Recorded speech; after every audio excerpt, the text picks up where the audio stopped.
Ladies and gentlemen, welcome to a very special episode of No Doubter. We have a special guest for y'all this evening. Please welcome the host of the podcast Breaking Balls and self-described Alex Rodriguez historian, Emily Nyman. Thank you so much for joining us. Thank you for having me. That was a great intro. Yes, and here's the host of Jeopardy, Alex Trebek. Yes. Yeah, as I was telling Emily in our green room here right before we went live, we finally have some East Coast sports media representation here, which I feel like is just like a special brand in the sports world. So I'm glad that we. I'll try to live up to the hype. There East you Coast go. Sports. East Coast sports, Yankee fans everywhere. You represent them all right here and now. I can feel the pressure. I'm ready for it. Oh yeah, bring it on. Yeah, we're just so happy to have you on, Emily. Been a fan of yours. You are an absolute must follow on Twitter at MCDoesIt. Everyone who's watching right now, go ahead and follow her. She's almost to 10,000 followers. So it would be so cool if it happened during the stream. And you can get the 10Ks like Garrett Cole. I mean, Nestor Cortez. I'm sorry. I'm like Garrett Cole, 10 Ks, maybe 10 hitters. 10 hitters. Yeah, Cole, Cortez, tomato. It's the same, Interchangeable. Interchangeable. Right. Cole wishes. He wishes. He had a cool beard like mine when he was with the Astros, and he also had this thing. It rhymes with Piter Fack, and he maybe helped him out a little bit. Yeah, I mean, I'm not gonna lie. Before the Yankees signed him back in 2019, you know how people will do like jersey swaps and everything, trying to get hype for a player. He looks so much better in the jersey swaps from pre-signing with the Yankees because it's just him with the beard and stuff with the Yankee uniform on. Like, just let them keep the facial hair. I'm not even gonna blame Spider Tack. I am prepared to blame the facial hair policy for any sort of failures that guys who have to shave to come here face once they're in pinstripes. Yes, men, for the most part, there are a few exceptions, objectively look better with beards. Joey Gallo, Isaiah Kiner-Falefa, Garrett Cole. It's just a fact, and it's archaic, but we can go off on a tangent on that. But the Yankees, we'll get to that in a bit. But first off, I've been a fan of your pod for a while, Emily, and really I want to kind of go back and just kind of unearth the history of what led you to this point, starting a podcast. But let's just go back to the beginning. How did you get interested in baseball in the first place? Well, I started playing softball when I was probably like 7 years old. And I just took to it. It was something that came very naturally to me and made sense. And I just followed that path, and naturally it led me to being a baseball fan because I would watch it on TV. And then especially as I got older, I got more and more into Major League Baseball. And then, so by the time I was, away at college because my parents, they watched some pro sports, but not really. My dad he went to the Naval Academy, so he's a Navy fan, but never was really like a Yankee or a Met fan. We'd watch whatever. So I wasn't a super fan growing up in a super fan family, but fortunately for me, I was right in like the bandwagon era of the Yankees, where when they started winning multiple World Series in a row, I was like 10 years old. So it was like, I'm a Yankees fan, everybody. Yeah. And that's from there on. I started out hot. There was nowhere to go but down from that moment, but I was stupid and a kid. And what do kids know? There you go. So it started with you playing, and then from there, you then start watching. It's the perfect storm. Their absolute dominance. Yankees have had quite a few years of dominance. Favorite number is 27 for a reason.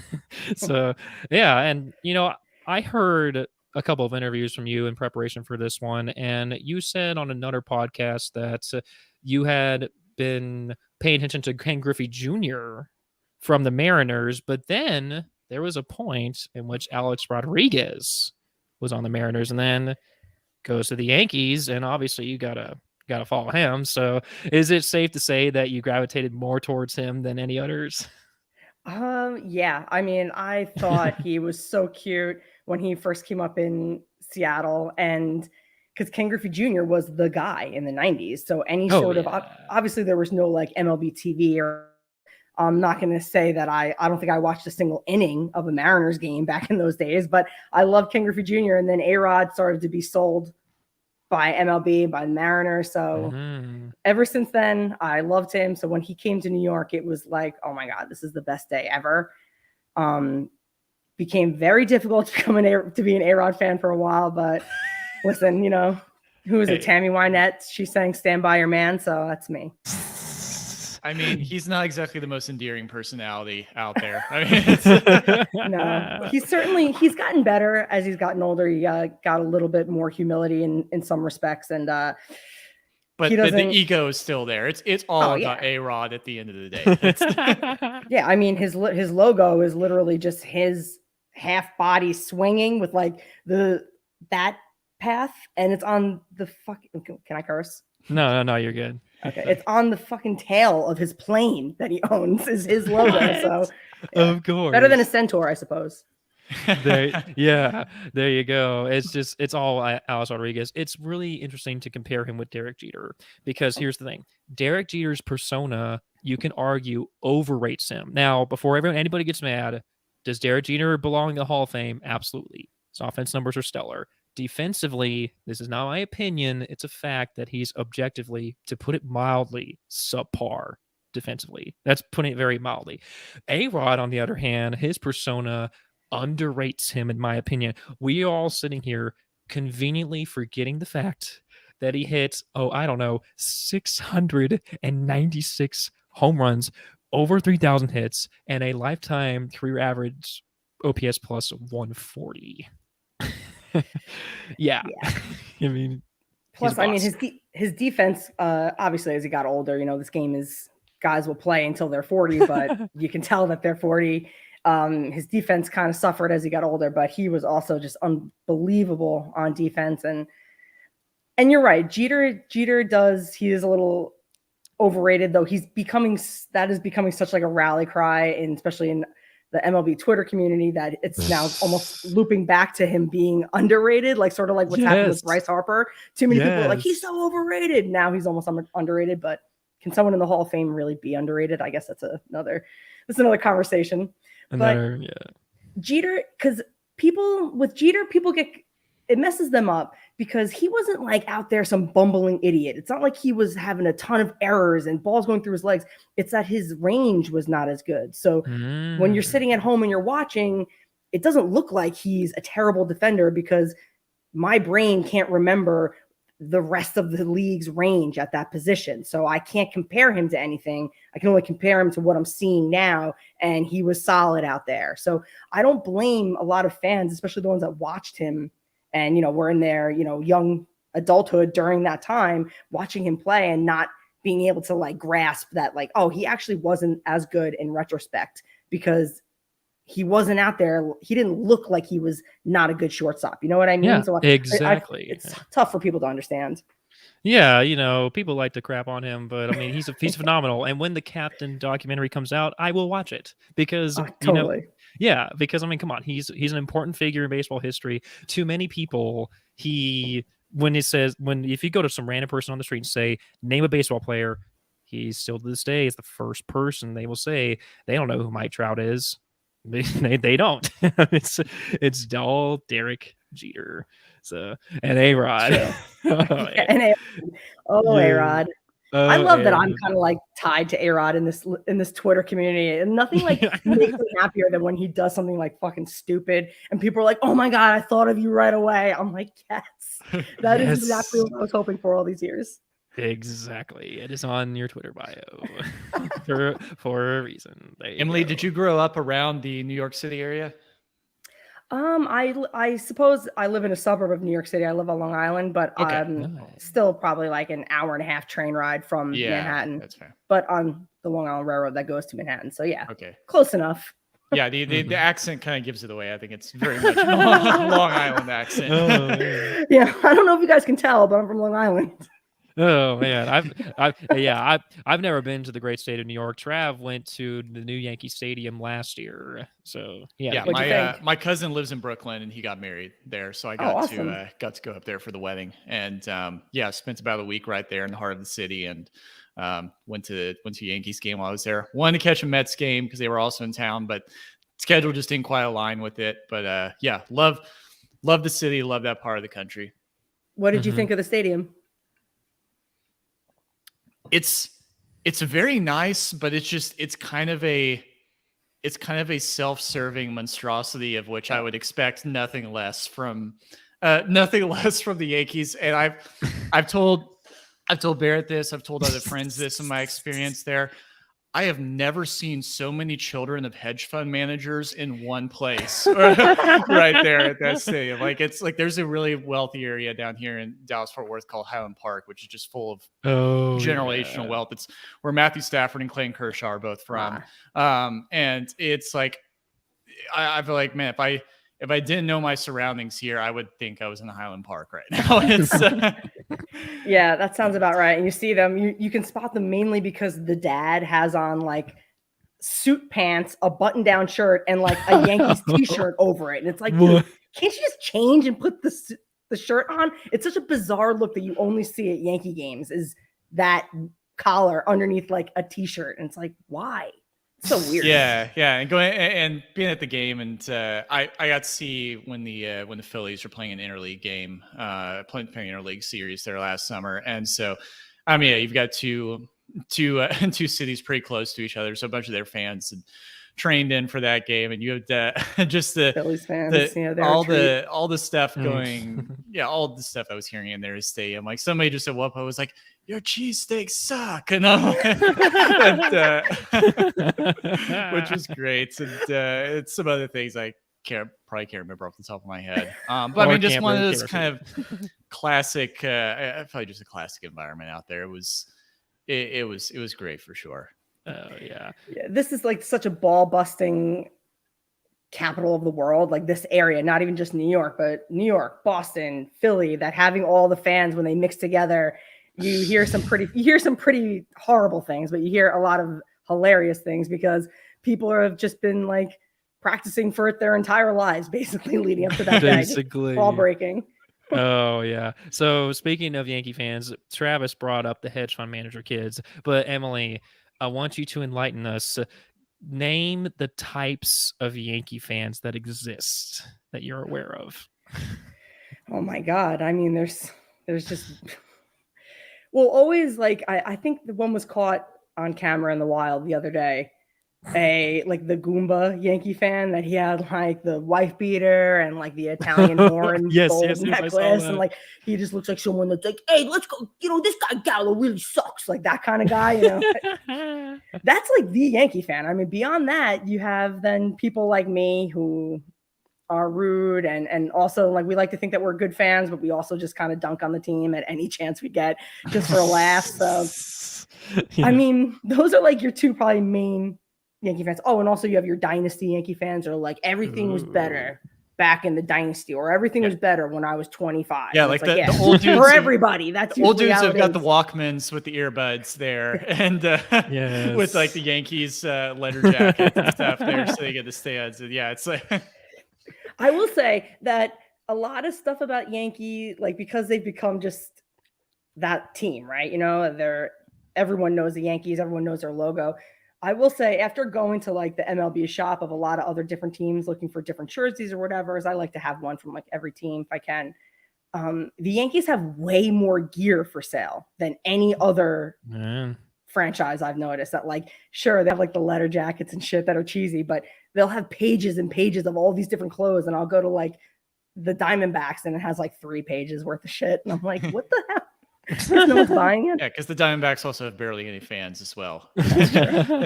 all the Californians live in Phoenix now, so whenever the Dodgers or Giants are playing in town, it's full of them. It's like Tampa Bay. Yeah, exactly. Yeah, well, you identified 3 main fans, but it is safe to say that Yankee fans, it's probably the largest fan base in the world. The hat is infamous. It is infamously recognizable. They are the most successful franchise in all sports. And yeah, it is different. I just, at least for you, you were a kid when you hopped on the bandwagon. So you can't say that, I mean, it was part of you growing up. You're in Long Island. You're close enough. It's just not like you're, I don't know, in Nebraska or something like that. It's like, I'm going to root for the Yankees. I'm like, why?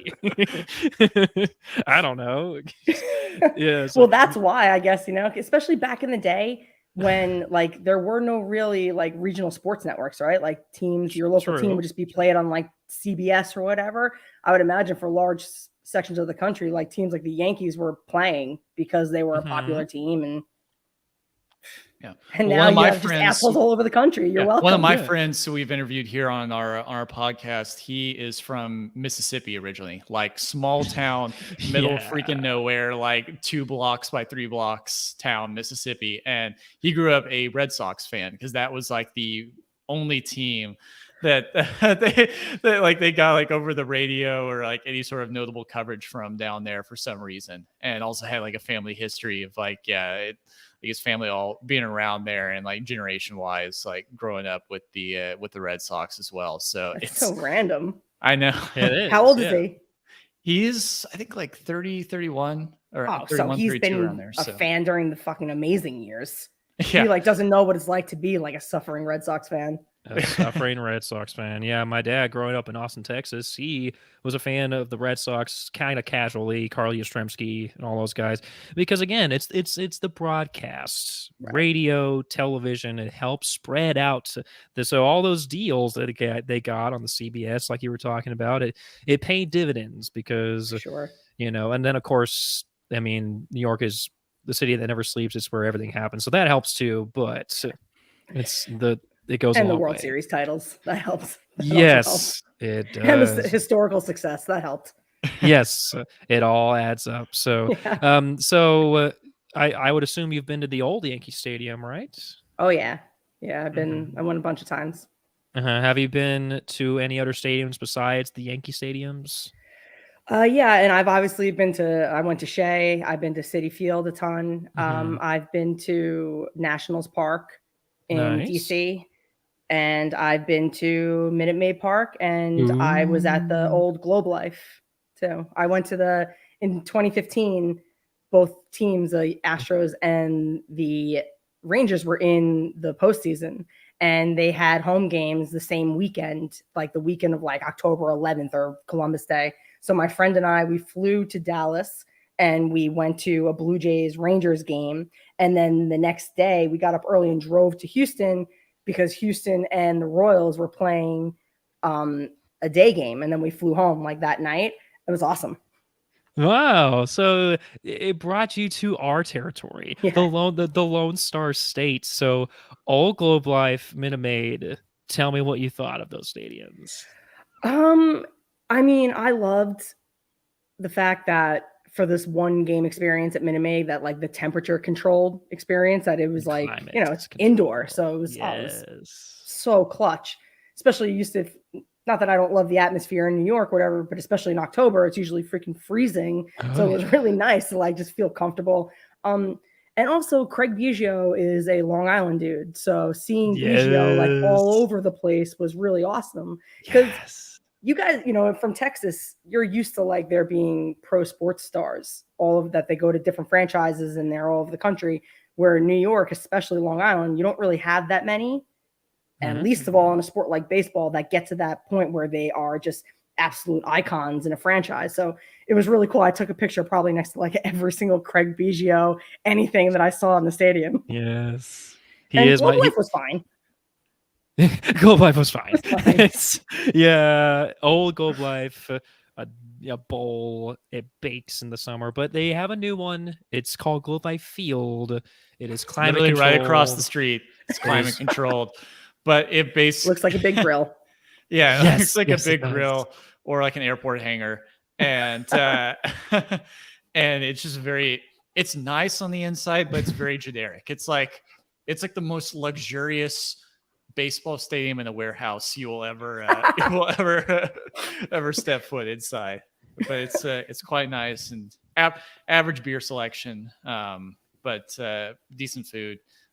It's a good spot for a game. I like it personally because you sit a little bit closer to the action. Yes. I don't know if you got the sense, but at the old Globe Life, like it's like you were closer to the action when you were higher up, but like the upper decks were very high up there at that one. But then like the lower bowl, you're further, you get a good sight for the field, but you're further away from it. So I think it kind of evens things out more with the new stadium. But Yeah, it's built more vertical. Yeah, it's built more vertical. It's got that. Yeah, if you look at them too, it's like it towers over the original one, and really? and that's the fact that it's underneath, like the stadium is below the ground.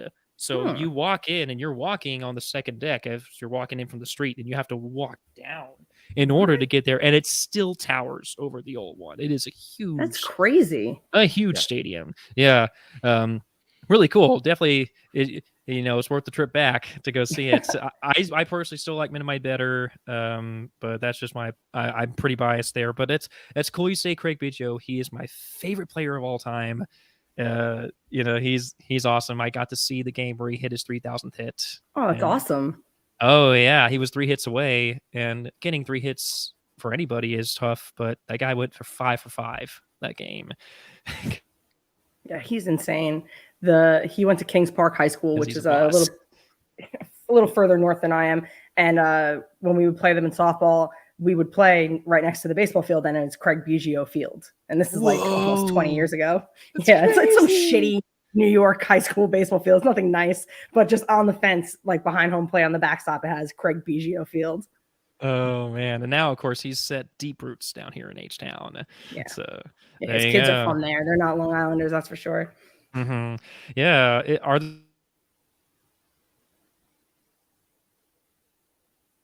no! I'm sorry, it froze. You froze. Barrett, come back. Oh my gosh, my internet sucks. I apologize. Let's try that again. Yes. Are there any stadiums that are on your bucket list to see? Oh man. I mean, besides all of them, I would love to go to every single stadium, but the ones that I really want to go to, Oracle, the Giants Stadium, I'm really dying to go there. Yes. Pittsburgh's, the PNC Park, I would really love to go see that one. Camden Yards, because I've driven past it like thousands of times. It's right on I-95, which is like a major thoroughfare that runs north and south over here. And I've never been there, so I'd love to go there. And Fenway. I've been outside of Fenway, actually, like the weekend after the Yankees won the 2009 World Series. So I was kind of like, yeah, fuck you, Fenway. No one was there. Exactly. But I would like to go to a game inside of it. And every stadium. I would love to have a summer where, like, on the Yes Network, they used to have like a TV show. It was like a reality show. And it was they would go to like every single Yankees game. And I thought that was awesome, but I would actually love to do it like where you go to all 30 parks in one summer. People do that kind of thing, but I also got to go to Boston at the end of last summer and got to see a game there at Fenway, and 100% recommend it. It absolutely has to be not just baseball, sports fans in general. Like that has to be on your bucket list there. I mean, it's such an iconic place. Like you feel the history walking through there. It's small, it's neat. You're literally right there next to everything. Stupid wall. Do you like that part? Yes, the green monster. The green monstrosity. Nearly saw Kyle Schwarber hit a homer over that. Yeah, it's amazing because the field of play is literally different in every stadium, and it's so different than any other sport where it's literally different, the dimensions, and that's what makes it awesome and totally worth it. I've only been to the Texas ones, the Astrodome, which was also climate controlled, and if you've never been to Houston for longer than a day, it needs to be climate controlled because the weather is miserable. Yeah, especially in the summer, I would imagine. It is horrible. You can never complain about any summer anywhere ever again after you go there. Yeah, I hope you get the chance to do that. But now let's switch gears. I want to talk about the podcast. Walk us through it, Emily. Walk us through the inspiration, how it all unfolded. And Breaking Balls is the greatest name ever. I mean, not only is it baseball related, but because I still have the maturity of a 13-year-old, even though I'm about to turn 29. So I just I giggle a little bit at it. Well, that is exactly when I came up with it. It was like the light bulb went on. Like I was like, Breaking Balls because of Breaking Balls, the game, and in the game, and also because it's like ball breaking, like busting balls. It was perfect. Like. When the night it came to me, I wish that I could remember what I was thinking of that even led me there. But I was just like, and then that was it from that moment. And what inspired me? Well, I've been like sharing my opinion about baseball online, and like I was seeing that, people were receptive to it and people liked engaging with me, and my fiance Daniel, who is the producer of Breaking Balls, DJ Bingington, he was really encouraging me to start a podcast. And I was nervous. I was like, what if no one listens? Like, I don't know if I'll have anything to say, which is idiotic of me to say. And then the pandemic hit and we were locked down up here. So there was like nothing else to do. So we bought the microphone and he made my first opening, and I like listening to that, like got me really excited. And I was like, okay, I think I can do it.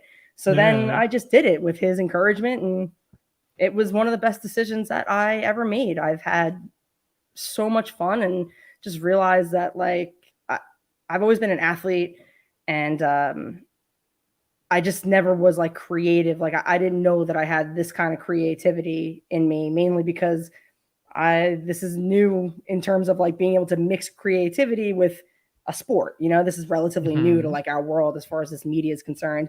So it's been awesome. It's really been awesome. And you have a co-host too, if I'm not mistaken, as well. His name is John. Yes. Remember? Okay, cool. Yeah. He's my cousin. Okay, very cool. There you go. Yeah. It's a family affair. Oh yeah, it is, because he and I for a long time we would hang out or whatever, and we would be making each other laugh, and we'd be like, we should like try to write some comedy together or something, and it would never, nothing would ever happen with it. We'd always say that, or we should start a podcast, and we never did. And then I started this one, and after a few episodes, I said to Daniel, I was like, I really would like someone else to be on this with me, because it's tough I can talk in a microphone, but it's tough to I felt like it would be tough to maintain that. So I asked him to be on our 5th episode, and then I never told him not to come back. So he's been still coming back. Just kidding. I asked him to be on the show. Yeah, you clearly haven't scared him away. There you go. And now you have recently celebrated your 100th episode. That is it's a milestone there. Time flies. And what I think is cool is, one, you have a phone number where people can dial in. How did you get that number where people can dial in? It was actually really easy.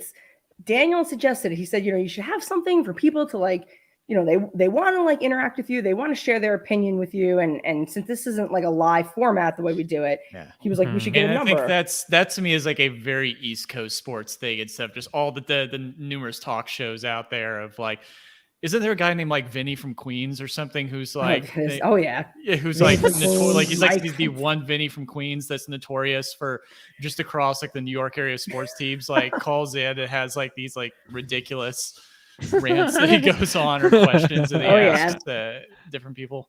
People will call in, they'll be like, I want to be the regular. Like that, they will call in just so they're like the regular on our show, because it is New York, like sports talk radio really like started in New York. So like that is so ingrained in our culture that it just made sense to just have a number and a place for people to call in. And of course I was really nervous about that too. I was like, well, I'm embarrassed to give the number, because like then like no one's going to call. And like I just keep giving this number. But we put out the first episode. We released it. Then we were driving somewhere, and all of a sudden I get a message. I'm like, oh my God, the phone number, someone called already. And it was my mom, but it was, of course. Yeah, of course it was my mom, but it was nice to get a phone call. But it was just an app, Line 2. It's like $10 a month. Oh, there you go. So that's the secret. Yes, and for your mom to be your first caller. That's the other secret. That's how you get the wheel rolling. No, we have a Patreon here, and we're less than a year old as a podcast. So the only 2 people that are on a Patreon to this point are family members on Barrett's side. Right. So that's just how it is there. But yeah, we've expanded to YouTube too. And we were doing a broadcast the other night, and we got one of like just a handful of subscribers we have so far on that channel who tuned in, was like shooting us messages like questions here left and right. We didn't even have it play there. We're like, oh, I guess we gotta answer all this stuff interactive. So, I mean, I think that's the way you do it with content creation. It's like you can't let some sort of lack of confidence or like thinking, oh, it's going to be weird about it. You just do it, and people tag along, and it builds on from there. Yeah, that's exactly right. You just have to do it. If you have the balls to do it. And a lot of times, you're doing it, if you're doing it also because like you feel passionate to just share your opinion and amplify your opinion. And if you have, I found for me anyway, if you have conviction in your opinions, it makes this a lot easier, relatively speaking, because then it's like, you don't have to worry about like, well, I want to be right. If you're worried about being right, like this is going to be a really tough endeavor because you're never going to remember the things you said. And even if you end up contradicting yourself, like it's okay to change your opinion. You know what I mean? Yeah. Like it's just about being true to like yourself in that moment. And that's what I've learned so far, really. There's a reason hot take programs do so well. Exactly. It's like we can't look away from the train wreck that is Stephen A. Smith and Exactly. I guess people more either Skip want to agree Bayless with you than or Stephen A. disagree with you, and that's good. Yeah. There you go. All press is good press. Exactly. So yeah, and just talk about the structure of the podcast, because what I find so interesting is that you don't just talk about baseball, but it seems as if outside looking in, it seems like you talk about stuff that is non-baseball related that you're genuinely interested in. Was that intentional to just go and talk about Jeopardy and Harry Potter and the Olympics and everything under the sun that you like? I mean, it definitely was intentional. The lockout helped a lot because it was like, all right, Yes. shit. And we had gotten through because we started the podcast in April of 2020. So like there wasn't any baseball that year until July 23rd, I think was the first game. So we had already like been through that sort of thing, but it's different. Like, you guys know when you first start, like you feel like you're doing everything for the first time, but then when you're now like into year 2, or it's okay, like I want to make sure that we don't repeat anything that we've already done. And when there was nothing coming out of the baseball world, we were like, all right, well, what's going on? Oh, the Book of Boba Fett's being released. Oh, the Olympics are on. Like, all right, I'm already building a shit ton of Lego anyway. I might as well talk about it on the podcast because I'm talking about it with them, So that's what I feel like what makes our podcast entertaining is because I don't ever want to talk. I'm never going to talk about something just to talk about it. You know what I mean? Like if I don't care about it, even in baseball, there's been things where even the Yankees, I don't care enough about the series to really go back and talk about it because like, people aren't coming to us for news. They're coming because they like how we share our opinions about things. And as long as there's passion there, even if it's not about baseball, people are into it because most people listening like other things too. So it's worked out so far. There you go. It's just like they thrive. They want authenticity. They want passion. They want conviction. And it's become clear that whatever you talk about, they will follow because you only are going to talk about things that you are passionate and convicted about. And that just makes it cool. I'm just listening to it, it's like, man. And I really dig your taste and just a lot of things, pop culture, your taste in TV shows, what we do in the shadows, for crying out loud. Yeah. It's an underrated show. If you haven't seen it, Trav, you need to go on Hulu. It's so good. It's one of the shows that like got me through like the stress of the early days of that lockdown. I would watch it like every night, and it literally, even now, I've seen them all, especially the first 2 seasons, so many times, and they still make me laugh. They're so good. It's just genius. The guy from Flight of the Conchords, Jermaine Clement. Yeah. Trav, do you know Flight of the Conchords at all? It does ring a bell. It takes like you back. HBO. Yes. Jermaine Clement and Brit. Going on a tangent there. But yeah, it's just, I mean, it's clearly working out. People are, ooh, is that a train? Yeah, I live not too far from the train. As you can hear. New York. I'm like, yeah, I'm actually at Minute Maid Park now. It's the home run train. Yeah, I'm just kidding. You guys are getting no hit. No, yeah. Well, no, it was a perfect someone game. got a hit? Yes, it was Jason Castro broke up the perfect game as we are speaking. That's good. We're still going to lose it. On a separate sports note, my Dallas Stars just tied up the Edmonton Oilers right now, 2-2. Ooh. So we're back in this game. And, yeah, it's almost the Stanley Cup playoffs, and I'm a season ticket holder for the Stars, so I've that's cool. followed them quite closely, and yeah, so we need a few more wins here to lock up a spot in the playoffs.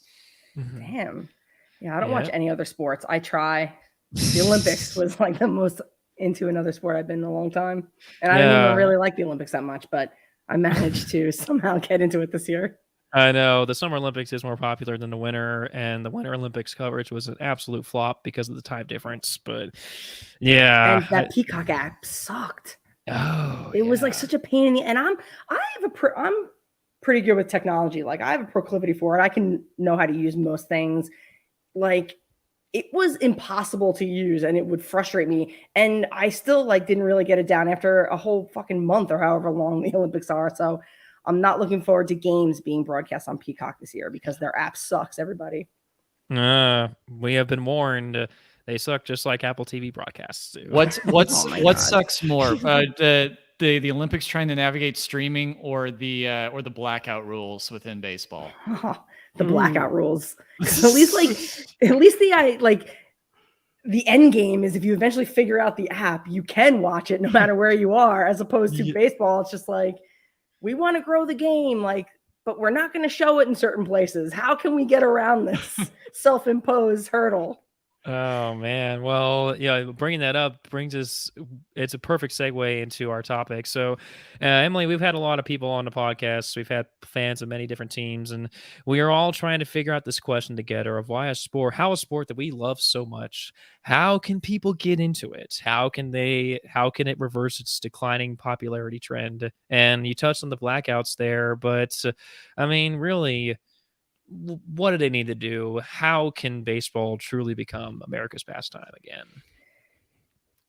I really think it's as simple as, in order to grow the game, you have to show the game. So it's a very regional sport, because of thanks to the regional sports network. So like, like, what's the point as the game is now and how many games are televised nationally, which is not that many considering that thousands are played every season. What's the point of marketing Mike Trout to someone who lives in a different market? Because they're never going to get to watch him play unless he comes to their city. So like, I understand to a weird degree why MLB doesn't really bother with marketing these stars, because market them so then no one can watch. So that's really the biggest hurdle. So you have to show all these games and let people watch the Angels if they live in, or whatever. If they live here, or the middle of the country is really the biggest problem because they have so many different teams blacked out. So like when you couple that with half the league tanking at any given time, I mean, how can you expect to grow the game? You can't, because you have teams that are just throwing anybody out there and whatever. If they win, they don't care. Awesome. If they lose, even better. Then they get their draft picks or whatever. So those are two things that are just really in MLB's way, and they can try to do all these other gimmicks. They can try to shave off time, and maybe it'll help. I don't know. But those are the two biggest things that I think are the problem. And there's too much money involved in either of them for it to change, I think. I know. Yeah, every team is profitable. It doesn't matter how good they're doing or how bad they're doing. I mean, despite what Rob Manfred would refuse to admit, it is a lucrative business, baseball. I mean, come on, you could be completely incompetent and still make money because the league just makes money. It's been around for so long and that's why when people were like, oh, they don't care about the fans. It's like, well, because we're not fucking going anywhere. Like, they could have we could still be in a lockout, and the three of us could be crying about it right now on this podcast. And then as soon as it came back in August, we'd be like, yay, it's back. Oh my God. Not like, fuck this league. I've moved on to something else. Like, no, I'm not. What am I going to move on to? Yeah, but the problem is there are fewer and farther in between the people like us three, Emily. The younger generation, it's going to eventually catch up to MLB, and they eventually are going to have to adapt or die. I mean, baseball is a slow sport to change. I mean, come on. Umpires saying, after review of the play, blah, blah, blah. So it's like, it took him forever to do that. It took forever to do pitch calm. It took them forever to extend the netting to the foul poles, people getting hit in the head and dying, getting brain damage. It's just, it's one of baseball's most enduring qualities, and it's actually admirable to a degree. But being slow to change, we live in a culture that is more adapt to change and more adapt to more rapid change. If we see like something that's clearly dumb, we're like, we want that to change right now. We don't want to wait 5 years for the CBA. We want it now. And we're very impatient. And baseball, it's taken them a while, but I don't know, adapt or die, because it's a wonderful sport. It's so amazing. And when I think about that, have you heard of the Savannah Bananas, Emily? Oh yeah. Yeah. That right there is the example of what baseball has the potential to be. I mean, come on. You can't walk a guy. If you're in the stands and you catch a foul ball, it counts as an out. Literally flaming bats, you know, 2-hour timed games. I mean, they MLB just just, takes itself way too seriously, you know? That's part of the problem. yes, they are all It's an high and entertainment mighty. product. Like, entertain us. Don't bore us to fucking death. And just because, like, oh yeah, well, it's been around for 150 years. Like, who gives a shit, you know? Like, that's an unpopular opinion, I know, but I am so tired of the history of the game being like shoved down our throats. Like, I get it, it's important, history is important, but to this degree that like we're just going to try to hang on to everything from the past. And we have high-speed internet. The combustible engine exists in 2022. We have electric cars on the road now. It's but we're still out here arguing about the unwritten rules of the game and all that nonsense. The absolute worst. Like, as if the golden era of the game was when there was 3 teams in the Northeast and like no night games, no non-white players. Like, oh yeah. We talked about Gabe Kapler's comments that he made the other day on our show there, and basically we're in full agreement with him. It's like, wait, we have the personnel to play the game ultimately this certain way and like to be able to react and make changes according to these situations here. Why do we just like flip the switch off of like a certain part of our game because it's going this way to this point? And it's like I it doesn't make any sense. Like, this is the highest level of baseball. This is professional baseball here. Like, that doesn't need to be a thing where we just stop playing the game a certain way because we have a certain lead or situation is at the plate or something like that. No, it doesn't make any sense. And especially like it's a results-based business. So the other team should just fucking mail it in and not take a hit when they see one available to them because they're beating the other team's ass. Like, no. And what's really funny is that like the unwritten rules, like the Venn diagram of people who really like the unwritten rules and people who hate participation trophies is like a full-blown circle. So like, how is that mental gymnastics happening? Like, so you want people to give up because you are a sore losing baby, but you also are tired of people getting participation ribbons when they're 5 years old. Like, I feel like they're in the same thing. You know what I mean? Like, just like different sides of the same coin. Yes. Oh man.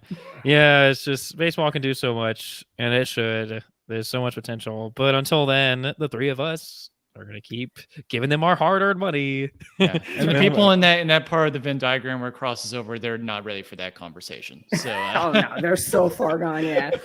Yeah, we're just gonna keep on doing MLB's legwork for them by creating all of this content and making it interesting and fun. And people like us and all of the other content creators out there are the ones that are doing a lot of the outreach to younger generations of fans. You know what? That is the truth. Emily is, and I think some people in MLB get it, and hopefully they just, hopefully they embrace that. I mean, MLB The Show is also a big deal, but I don't know. At the end of the day, we'll see. It'll be interesting to see. It's, I want to continue to take my kids to games, and it's just I want it to exist eventually. Sure. And, yeah, and I think it will still exist. It's just. Hopefully it's not hopefully every game's not like the A's home opener and there's like less than 4,000 fans. Oh, I love how the MLB account like shared that. It's like, what? We're a failure. That's now the brand has just come back around to like, we're just gonna laugh at the teams that aren't making any money and making no effort to put a winner out there. Like, let's just laugh at them. Like, I don't know. It's a very weird marketing. And that to me kind of shows that they're not serious about the future of Oakland, of baseball being in Oakland either. It's they're like, we're posting this to use as evidence in a trial when the city sues us. I think I've definitely getting the Coliseum up on my list of stadiums to go see a game at is kind of it's becoming more important now and stuff because who knows how much longer that franchise is going to be around there. I mean, or I saw with the Raiders that they didn't think much of them being there on that side of the bay anymore. So it's unfortunate. I mean, that used to be such a beautiful stadium back in the day too, before they Back when it served one Messed it. purpose. Yeah, when it served one purpose before they messed it all up. Oh man, yeah. You got that stadium. The Rays are stuck at the Trop until, wait for it, 2027. That is how long their lease was. They signed a 30-year lease because that's genius, and they're stuck there for another 5 years. Yeah. It's I've painful. never been there. I've once again driven right past it a million times, but like people say that the stadium itself isn't as bad as It's we all not. make it out to be. Just your team playing there sucks because it has like weird backyard wiffle ball rules where it's like, oh, if it hits the third rafter, that's in play. Like literally, it has like rings that if it hits here, it's a foul. If it hits here, there's no actual. It was clearly built on kind of like a shoestring type budget. It looks like, because there's no actual bullpens there. Like it's just kind of like down like the left and right field lines there. Like you see that like guys like rallying the bases while the ball's in motion. And you just see casually the like The closer, feet away from the from the runner. someone has to like stand there with a glove, like guys, where the pitcher warming is up behind there. them. Yeah. Yeah, it's like. Yeah. Oh man, yeah. It's bring on the expansion teams. Put a team in Nashville. Put a team back in Montreal. They were deprived Vegas. of, Vegas, San Antonio. I'm still rooting for San Antonio, although because I'm again Texas biased, but it might work. But regardless, we'll see. As we wrap things up, Emily, let's go back to where we all started. The Yankees. What are your predictions for them this season? Oh, man. Let's see. This week, how do I feel? Well, they just won. Yes. Thank God. Right now, I don't see them taking the division. I think that there's too much competition. Yes. I think that it's just like last year. It's going to come down to how all of these teams in the division play against the Orioles. And the last few years, the Yankees just haven't played well against them. They just lost their first series to them this year. So that's not a good start. I think that they make it into the playoffs. I mean, there's too many playoff spots for them not to. Yes. But I don't think that they'll win the division, though. I hope that they surprise me. I hope that someone that you with this clip in some point in the future. Please, God. Yes, please. Yes. I have them predicted going to the wild card at the very least. With the expanded playoffs, the odds are ever more in their favor. But should they make the wild card, Emily, how far are they going to make it in the playoffs? Division series, championship series, World Series, maybe. I mean, that's a thing with like you guys know that's the thing with the playoffs in baseball is that like, yeah, they could make it to the World Series. And if they made it to the playoffs, I wouldn't be surprised if they went to the World Series. You know what I mean? Like, Are they the 1998 Yankees? No, they're not. They're not even the 2009 Yankees. But like, if they get there, I think that getting past that wild card series is going to be everything. If they can make it past that, sky's the limit. So I have a lot higher hopes for them this year than I did last year and the year before. So I'm just a Homer fan at heart. And I'm saying that the Yankees are going to the World Series. Yes, this is the year. The curse is broken. Yes, they will make it past the best of 3 wild card series. It's not a do or die game where Kermit the Frog, Cole got shelled in a 1-game sudden death. Yeah. Yes, but hey, best Yankees of 3. handing over massive amounts of money to underperforming players. Name a more iconic pastime of the past 2 decades. Hey. I see you conveniently want to draw the line at the past 2 decades because of the decades of futility for your teams from prior to that. That's fine. We'll draw the line there. That's fine. Yes. Double standard. No, I know. It's been pathetic. I have nothing I can possibly say. I just have to take these lashings as a Yankee fan at this point. It's all right. It's fine. Hey. Our day will come again. It will come again. So just put a camera in center field and if you have to sink down to our level, Emily. Yeah, like that's the worst part about getting caught cheating is like when it doesn't result in like a World Series. Like it doesn't amount to anything. What the fuck? Yeah, I mean, I don't know. So we'll see. But Emily, it was such a joy to have you on. Been such a fan of you for a while, and just thank you for taking the time to join us. This was awesome. Thank you so much for having me.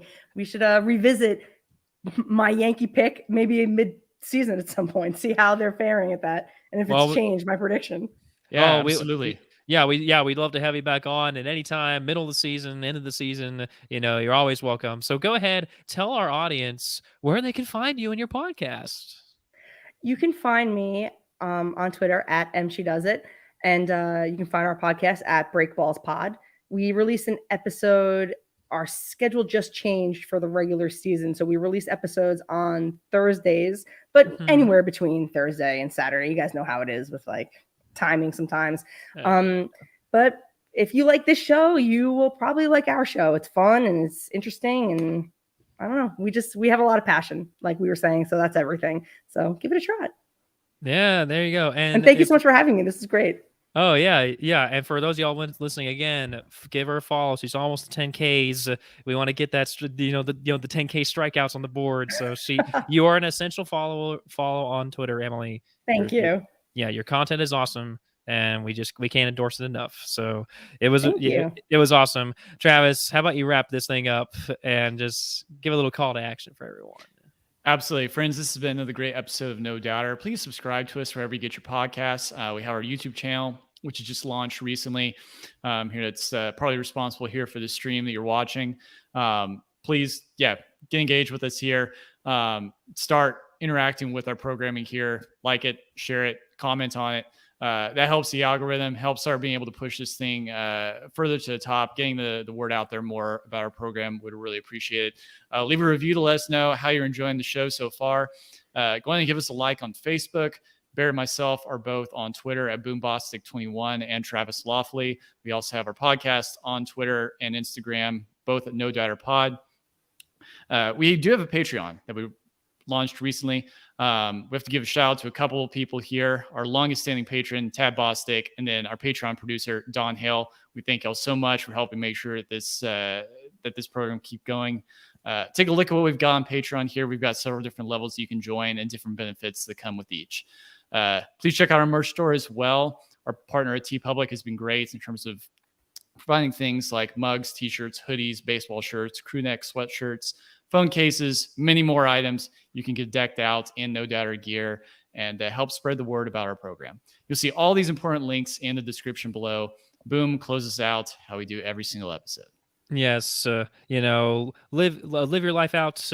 Be like Emily Nyman, someone who she embodies the No Doubter way, unbeknownst to her. And what is the No Doubter way? You go out into your life, whatever you're doing, watching the game, going into your work, into your family life, bat 400, and always swing for the fences, like Joey Gallo.